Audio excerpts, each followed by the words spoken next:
Hello, and welcome to the Nutrition Diva podcast. I'm your host, Monica Reinagel, and today we're talking about soy. Now, soy is one of those foods that seems to have an equal number of equally ardent proponents and detractors. Proponents tout soy as helping to prevent osteoporosis, heart disease, even hot flashes. Detractors, on the other hand, warn that soy might bring on early puberty, feminize men, damage your thyroid, and prevent nutrient absorption. So today, we're going to take a look at the claims on both sides of the soy debate, as well as questions about the healthiest types of soy. And at the end of the episode, I'll have some recommendations for you on including soy in your diet. Soybeans are a member of the legume family, and all legumes are good sources of plant-based protein as well as fiber. But soybeans have some unique qualities that elevate them above other beans. Unlike most plant-based protein sources, soy is a complete protein containing all 9 of the essential amino acids. Soybeans are also particularly rich in isoflavones. These are compounds with a variety of biological effects, and many of the health claims that you see for soy are centered around these isoflavones. Another thing that sets soy apart from other beans is the following FDA-approved health claim. Diets that include 25 grams of soy protein a day and are also low in fat and cholesterol may reduce the risk of heart disease. However, this claim has recently come under scrutiny. The FDA approved the heart health claim for soy way back in 1999, and at that time they cited significant scientific agreement on the issue. However, in 2017, the FDA announced that they'd reevaluated the research on soy and heart disease and didn't find it as convincing as it originally appeared. As a result, a proposal to revoke this health claim was introduced, pending a period of public comment. The debate over the science continues, and a final ruling on the health claim has not yet been reached, but it's expected in early 2021. Now, for the soy foods industry, the heart health claim is a valuable marketing tool that also confers a sort of health halo over all soy foods.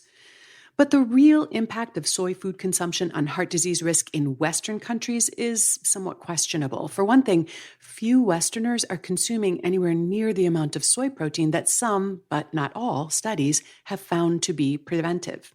In general, it'll take you about 4 servings of whole soy foods, such as soy milk, tofu, or edamame, to get to 25 grams of soy protein. With a more concentrated form, like a soy protein powder, it takes a lot less. Now, also keep in mind that the heart health claim for soy also stipulates that your diet be low in fat and cholesterol. So, about the best we can say for soy and heart health is that eating quite a bit of soy in the context of a healthy diet might offer a modest reduction in your heart disease risk. Many of the other health claims for soy are related to women's health issues, but guys, keep listening because this next part relates to you as well. It's been suggested that eating more soy can help prevent osteoporosis, breast cancer, and hot flashes. After all, it has been observed that Asian women who eat a lot more soy than Western women don't seem to suffer from these things nearly as much as we do. Of course, there are a lot of differences between Asian and Western women that could potentially explain this, such as environment, genetics, lifestyle, or other aspects of diet. And these are what we call confounding factors. And researchers do their best to account for them when they are analyzing the data, but you can only account for the confounders that you know about, and you never know about them all. Nonetheless, the soy theory is plausible because the isoflavones I mentioned before are phytoestrogens, plant compounds that happen to be shaped very similar to the human hormone estrogen. In fact, they're close enough that they can actually fit into estrogen receptors in human cells. Now, osteoporosis, hot flashes, and breast cancer, these are all closely linked to estrogen activity in the body, either too much or too little. And the thought is that these weaker plant estrogens or phytoestrogens might protect you from either scenario. So if your estrogen levels were too low, isoflavones might provide just enough estrogenic activity to prevent bone loss or hot flashes. On the other hand, if estrogen levels are too high, which might increase your risk of breast cancer, those same phytoestrogens could help block excess estrogen from entering your cells by occupying those estrogen receptors and causing your cells to turn on the no vacancy sign. Although it's an interesting theory, it's been tough to confirm. Some studies have found that eating soy or taking isoflavones as a supplement helps to improve bone density, but some found that it didn't. Likewise, in terms of hot flashes, soy helps some women but not others. And incidentally, it seems to be much more effective in reducing hot flashes if you also exercise. It's also important to note that the studies that did observe a benefit involved consuming pretty high amounts of soy or taking higher dosages of isoflavone supplements. As with the heart health claim, the best we can say is that high soy or isoflavone consumption combined with a healthy lifestyle might have a modest beneficial impact, or it might have no impact at all. Fortunately, we have a little bit more clarity on the effects of phytoestrogens on breast cancer risk. Studies show that soy intake seems to protect healthy women from getting breast cancer, although it appears that this effect is greater when soy is regularly consumed from a young age. For a long time, however, researchers were concerned about the effects of soy phytoestrogens on women who had already had breast cancer or even were at high risk of it. And the worry was that the phytoestrogens in soy foods might promote the growth of estrogen-sensitive cancer cells. Up until pretty recently, breast cancer patients were often advised to avoid soy food, just out of an abundance of caution, because we just weren't sure. However, there's now compelling evidence to show that eating soy foods not only poses no risk to breast cancer survivors, it appears to be beneficial, actually reducing the risk of recurrence.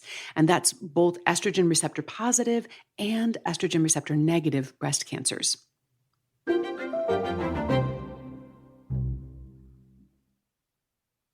Okay, guys, are you still with me? If so, you may be wondering how the phytoestrogens in soy might affect you.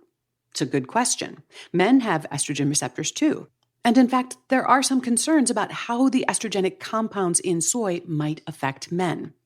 For example, some fear that eating too much soy could affect fertility or sexual function. And indeed, scientists have found that giving large amounts of phytoestrogens to animals can indeed affect their fertility. However, human research has failed to detect any negative effects of soy consumption on male hormone levels or fertility. Meanwhile, soy consumption has been associated with a reduced risk of prostate cancer. So there's that. There are similar concerns about eating soy during pregnancy or giving soy formula to babies. The idea here is that babies, both in the womb and out, are extremely sensitive to hormones and that phytoestrogens could possibly affect their development. Now, of course, Asian women have been eating soy throughout their pregnancies and while they nursed their children for centuries without apparent difficulty. Soy baby formula is a somewhat newer development, however, and some have expressed concerns about the effects of isoflavones in infants. I think we can all agree that human breast milk is by far the optimal food for babies. Sometimes, however, breastfeeding is not an option. And for babies who have an allergy to cow's milk, soy formula can be a lifesaver. A 2014 meta-analysis evaluated growth patterns, reproductive hormones, immune and neurological functions, and found no significant differences in infants who were given soy formula. And researchers have also looked for a link between soy intake and early puberty in boys or girls. One survey of about 250 boys found that those who had the highest consumption of soy reported reaching puberty about 6 months on average earlier than those who ate the least soy. However, all of the groups were well within the normal range for the onset of puberty. Another study by the same author, involving almost 350 girls, found that there was no relationship between the amount of soy they reported consuming and the age at which they reached puberty. Another widely repeated charge against soy is that it disrupts thyroid function.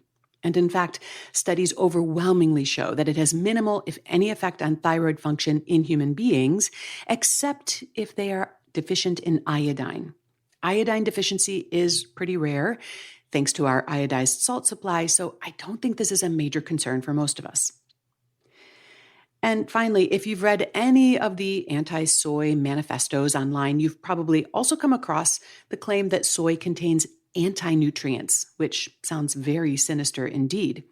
And in fact, there are compounds in soybeans called phytates, which can impair your ability to absorb certain minerals.